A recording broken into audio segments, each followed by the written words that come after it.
¿Qué tal, amigos de Lógico y Crítico? Bienvenido nuevamente a un capítulo más de este podcast en el cual, como ya sabes, platicamos sobre temas actuales que repercuten en materia jurídica y particularmente en cuestiones empresariales y fiscales. Recuerda, mi nombre es Darío Moreno y cualquier duda que tengas sobre los temas que vamos a platicar, escríbenos un comentario, mándanos un mensaje o ingresa a la página de vality.com.mx. Bien, hoy vamos a platicar de dos temas que están muy de moda.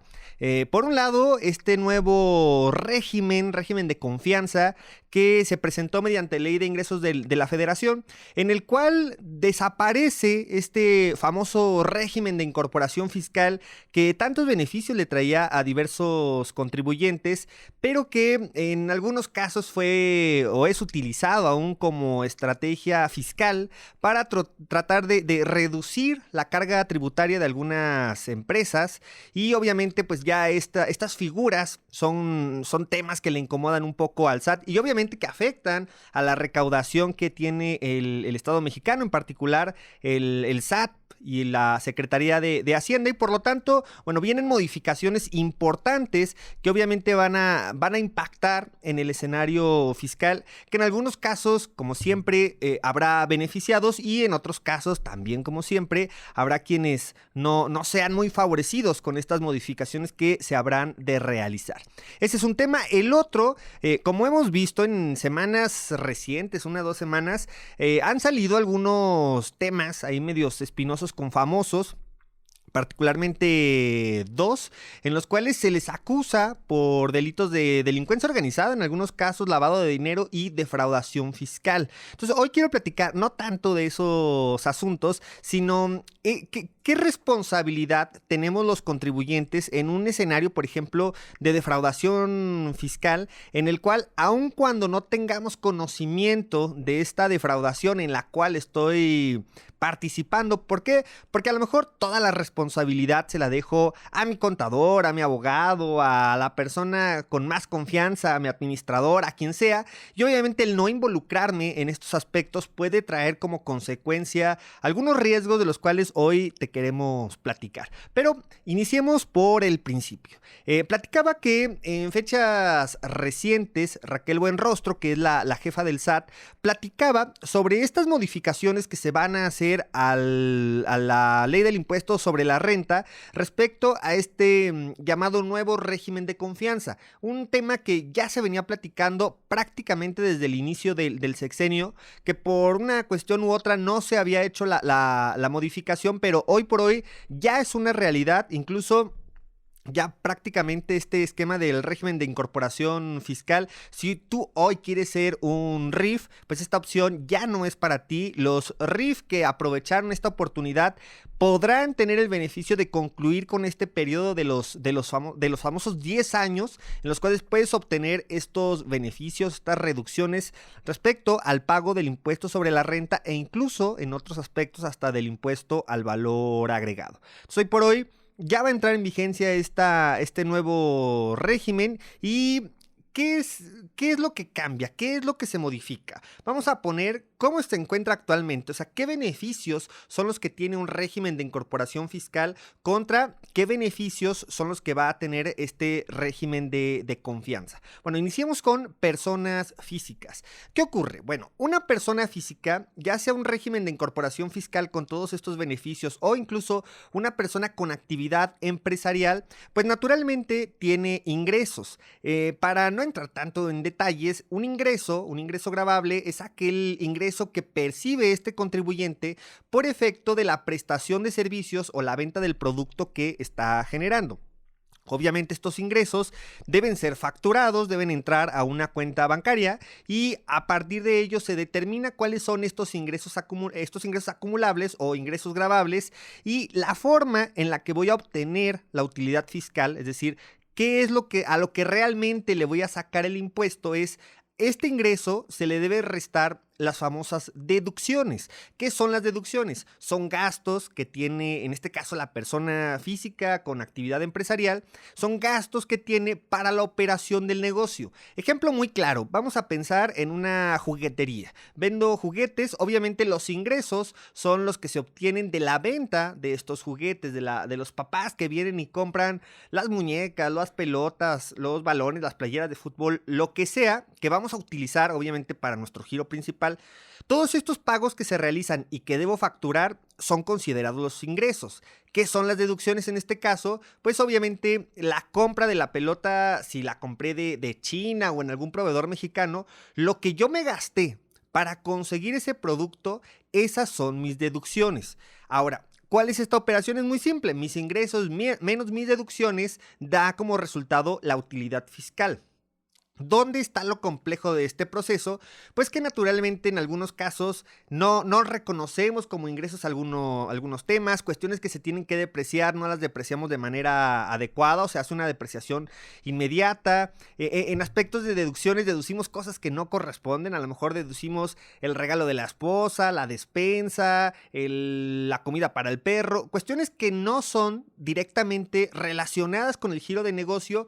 Y ahí es donde entra toda esta problemática, que en caso de alguna auditoría, en caso de alguna revisión, obviamente me van a observar y en determinado caso me podrían llegar a sancionar. Bueno, este es el juego en el que hoy nos encontramos.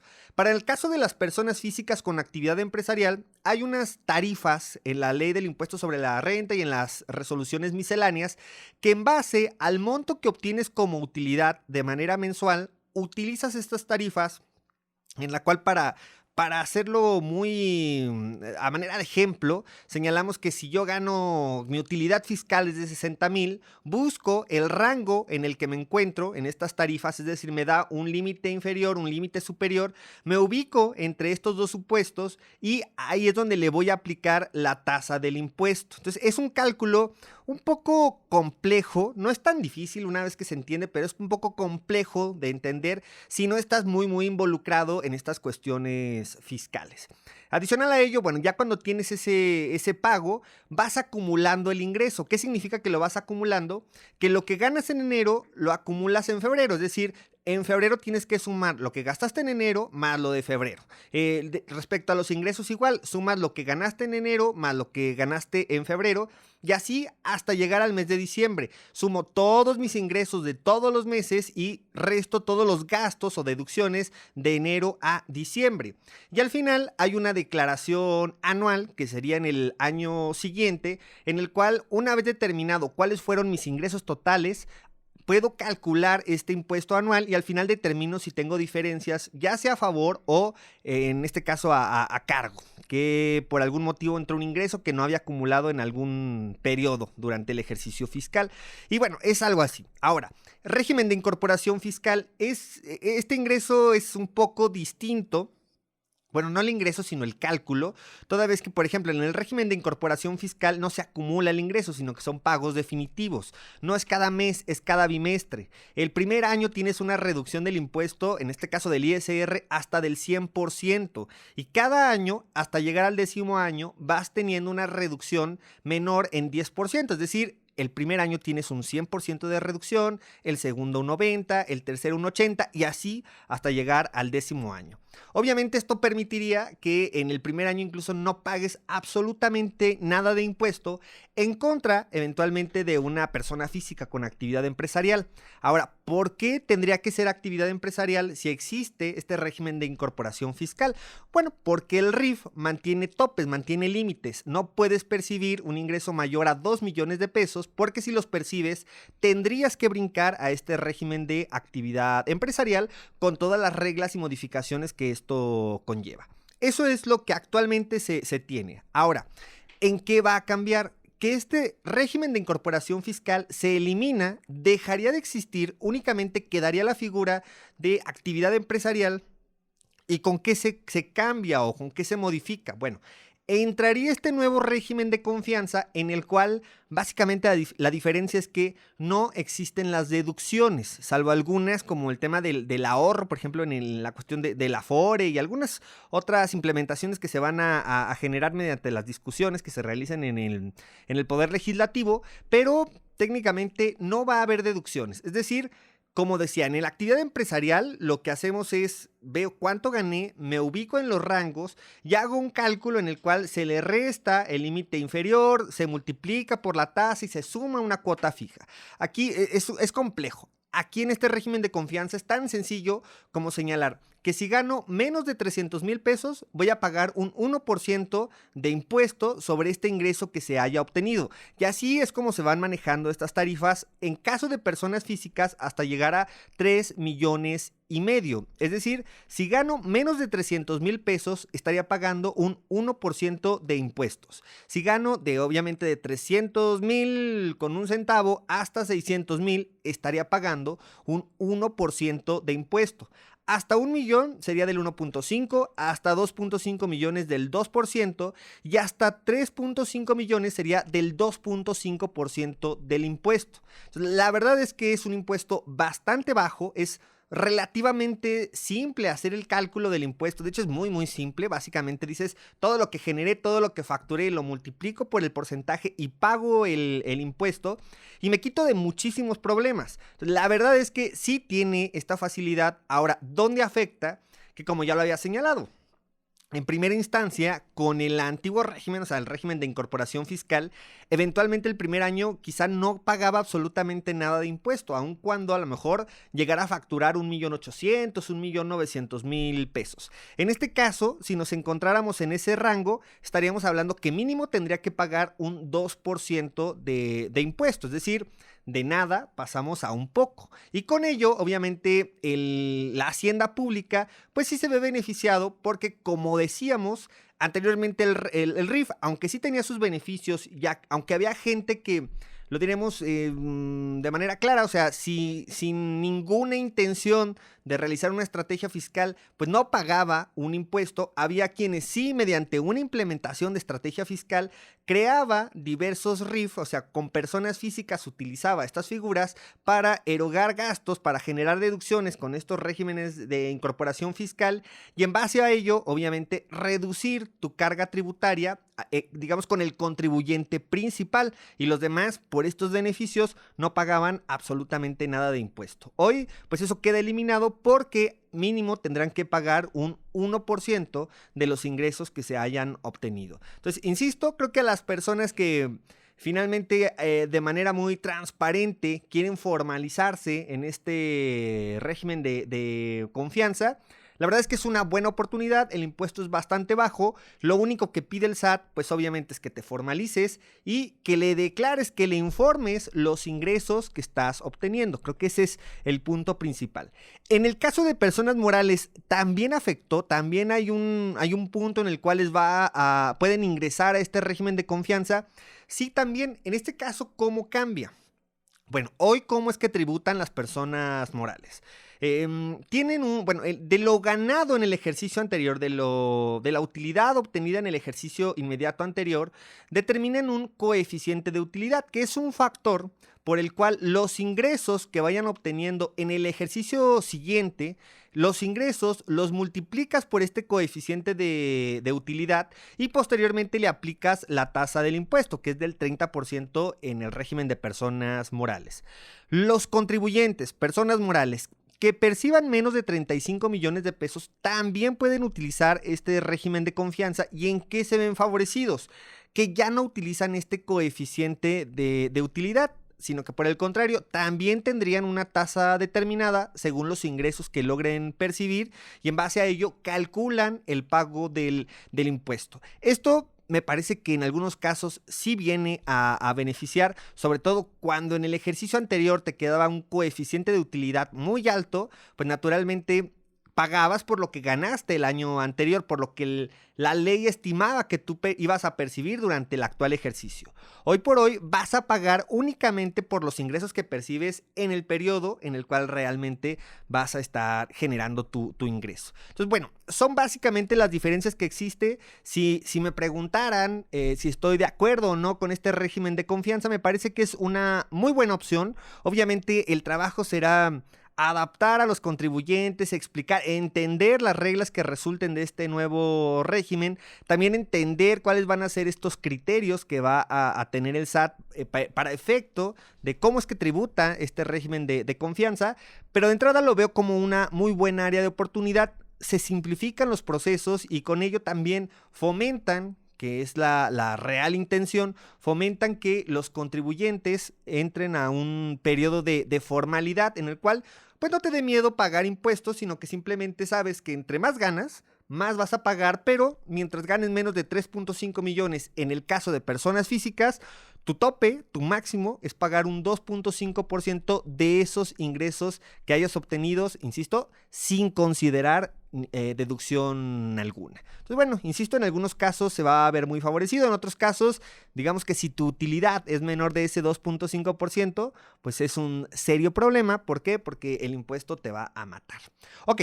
Bien, cerramos este tema. Vamos a iniciar con el siguiente que es, insisto, un asunto muy mediático que se está ventilando en estas últimas fechas, que es referente a los señalamientos a famosos. Bueno, creo que es una actriz o conductora, la otra sí es una famosa cantante que hoy por hoy son acusadas en un caso hasta de delincuencia organizada, en el otro caso es defraudación fiscal y lavado de dinero. Y obviamente, bueno, esto conlleva situaciones en las cuales, por un lado, podría ser que sí estuvieran enteradas sobre estas operaciones de alto riesgo en las cuales se han visto involucradas, pero por otro lado puede ser un total desconocimiento. Incluso el día de ayer que salió la nota, salía este famoso TikTok en el cual particularmente la cantante expresaba, le hacían como una serie de preguntas y ella señalaba que pues no, que ella no había defraudado al fisco y que por el contrario, ella era una fuente de trabajo para el equipo que obviamente la apoya. Pues esto no, en lo absoluto tiene nada que ver. El hecho de que tú generes trabajo no quita la obligación de que tengas que pagar impuestos. No es permisivo el hecho de que contrates a 10, 100, 1000, 10,000 personas para decirle al SAT, pues también prefiero pagarle a mis trabajadores que pagarte a ti. No es una justificación y por lo tanto esta respuesta pues, no es conducente a absolutamente nada para determinar si cae en una comisión del delito o no cae. Eso, insisto, cae en lo mediático. Pero el punto importante, nosotros como contribuyentes, independientemente que quizá no somos famosos y por ello no seríamos mediáticos, pero indirectamente o directamente sí nos podemos ver involucrados en alguna cuestión fiscal o peor aún penal fiscal por obviamente la comisión de algún delito en el ejercicio de nuestras actividades. ¿Qué es la recomendación que tienes que seguir para efecto de evitar esta eventual problemática en la cual te puedes ver involucrado? Bueno, por un lado, y lo que siempre hemos platicado es, independientemente que tú estés involucrado en cuestiones de ventas, de producción, de imagen, de tu negocio, no debes dejar de lado esta cuestión tributaria, la cuestión fiscal. Es decir, muy seguido tendrías que clavarte, tendrías que involucrarte con tus contadores, con tus fiscalistas, con tus abogados, para identificar de entrada si se están pagando realmente los impuestos que se tienen que generar. 1, 2, si por ahí alguien que puede ser el administrador pensando en que tu empresa ya está en un proceso de crecimiento, igual ya es incluso un gran contribuyente, bueno, hay que revisar si de pronto, insisto, se está utilizando alguna estrategia fiscal que puede resultar agresiva y por lo tanto que sea sujeto de una investigación, ya sea de la Unidad de Inteligencia Financiera o del propio Servicio de Administración Tributaria, del SAT y de la UIF, para efecto de que en algún momento te puedan presentar una denuncia. Entonces, hay que ser muy cuidadosos para ver exactamente qué estrategia fiscal es la que se está llevando en tu empresa, para ver si ésta se encuentra dentro del marco normativo o realmente si estás tratando de darle la vuelta a la ley para efecto de obtener un beneficio directo respecto al pago de algún impuesto o de las cuotas obrero patronal, porque el problema en este caso lo tienen con la UIF y con el SAT, pero eventualmente también lo podrías tener con el Instituto Mexicano del Seguro Social. Otra recomendación podría ser es, si de plano tú no le entiendes a esto de los números, tampoco le entiendes a la parte fiscal, que es muy válido, tú realmente te dedicas a tu negocio, creo que sí en alguna oportunidad deberías buscar si se hace una auditoría para establecer que la gente de tu confianza, que tu administrador, que tu contador están realizando de manera adecuada este pago de los impuestos, de pago de las cuotas obrero patronal, porque aquí existen dos posibilidades que, por increíble que parezcan, en grandes empresas puede llegar a ocurrir. En grandes empresas y también en pequeñas empresas. De hecho, creo que mucho más en pequeñas empresas.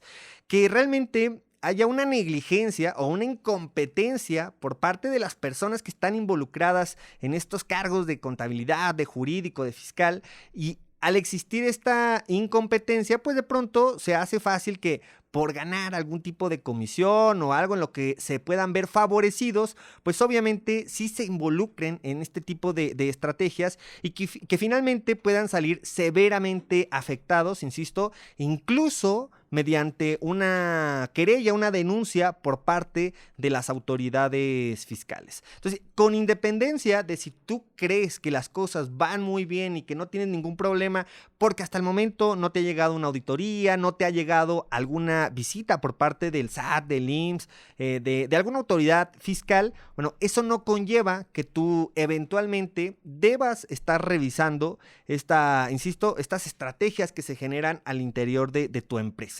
En el caso de personas morales, con independencia de que no sea tu empresa, pero si por algún motivo tú fuiste asignado como comisario, también tendrías la obligación de realizar estas auditorías que permitan identificar si la empresa en la cual tú estás actuando con esta responsabilidad de vigilancia, pues obviamente sí vaya cumpliendo con todas sus obligaciones en materia fiscal, en materia, insisto, de seguridad social, también de impuestos locales, porque a lo mejor no te ves involucrado en un problema con el SAT, con el IMSS, pero quizá con la Secretaría de Finanzas, en el caso de Guanajuato con el SATEC, sí te puedes ver involucrado porque a lo mejor no estás pagando impuestos cedulares, impuestos sobre nóminas. Es decir, involúcrate y empápate de esta materia fiscal que, insisto, no necesitas ser un experto, pero sí necesitas entender cómo es que funciona básicamente este sistema tributario,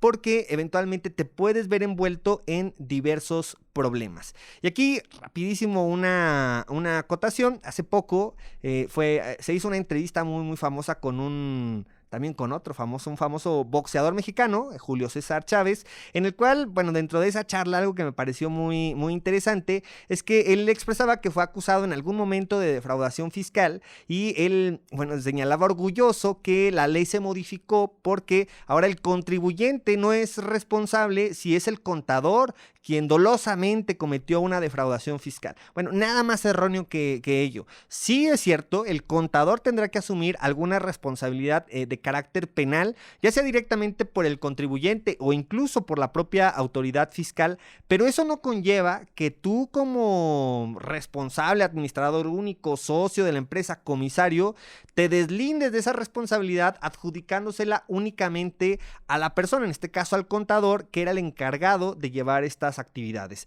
Esa ley realmente, bueno, se han venido modificando, pero tanto como deslindarte de alguna responsabilidad, eso es falso, eso no ocurre. De hecho, cada vez más se ha acercado la responsabilidad solidaria a los socios cuando en materia tributaria, en materia fiscal, se le señala, insisto, por alguna comisión de delito o a lo mejor sin caer en la comisión de delito, en alguna cuestión, alguna sanción de carácter administrativo o fiscal por parte de las autoridades. Entonces, bueno, es importante puntualizarlo porque de pronto nos es muy sencillo ver estas entrevistas que son bastante entretenidas, incluso divertidas, pero que no son nada más que algo ajeno a la realidad, falso, y que obviamente que si bien este boxeador es digno de admiración por el papel o rol que realizó, pues tampoco es un punto de referencia para determinar cuándo estoy haciendo bien las cosas en materia tributaria o cuándo no. Ahí insisto, y como siempre lo hemos hecho,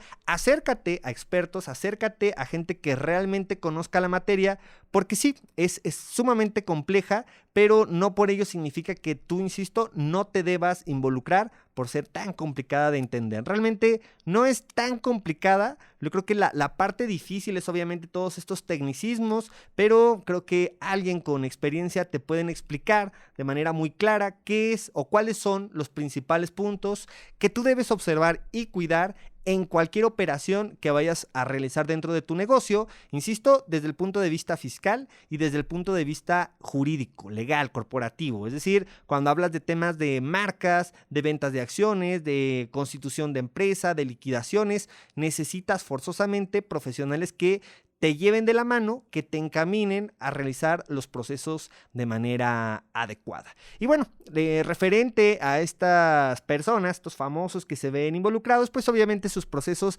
tendrán que seguir. También cabe señalar que, ¿por qué es tan mediático? Pues porque obviamente sí, se filtra la información, obviamente para que todos los que somos mortales, pues entendamos que las cosas ahora sí aparentemente van en serio y que obviamente tenemos que ser muy cuidadosos con lo que hacemos con nuestro dinero y con nuestro negocio y obviamente pagar impuestos al fisco. Leí el día de ayer que salió la nota también un comentario muy interesante y señalaban que a esta cantante pues se le puede deslindar jurídicamente de cuestiones como trata de blancas o como incluso no sé si le acusaban de pederastía, no estoy muy enterado de este tema. De eso pudo haber salido bien librada, pero vamos a ver si en esta defraudación al fisco y cuando hablamos del dinero que es del gobierno, pues puede salir igual de bien librada o aquí sí difícilmente va a salir exonerada. Eso pues sí nos deja una clara muestra que al final te puedes portar mal. Aparentemente no es una recomendación, al contrario, ojalá no lo hagan así, pero aparentemente en países como México es más fácil salir bien librado por comisiones de delito que no afecten al Estado que cuando directamente le quitas su dinero. Por eso, sé sumamente cuidadoso con estas cuestiones fiscales. Amigos, el día de hoy son los temas que quería platicar con todos ustedes. Recuerden, si tienen alguna duda, no duden ustedes en mandarnos un mensaje, comunicarse con nosotros, ya sea por medio de Exens Radio, por medio de Vality. Les recuerdo, mi nombre es Darío Moreno y nos vemos la siguiente semana en un capítulo más de Lógico y Crítico.